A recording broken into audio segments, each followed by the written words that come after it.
Guys দেখুন মানুষ এখন আরেকটার ভিতরে ঢুকেছে। দেখেন এখানেও ভয় পাচ্ছে। তুমি এখানেও ভয় পাচ্ছ? হ্যাঁ, ও তো এনজয় করছে, তুমি ওর মতো এনজয় করো। দেখেন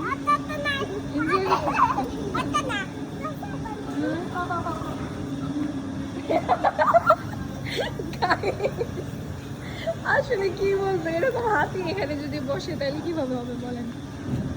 এই তো আমার মেয়ে এনজয় করছে, বারাসা খুব খুশি। আমরা এখন নড়িয়া চিড়িয়াখানায় আছি, এখানটায়। মামি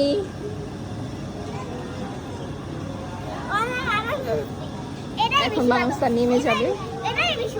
এটাই বেশি ভালো। আচ্ছা নামো। বারাসা এখন নেমে যাচ্ছে।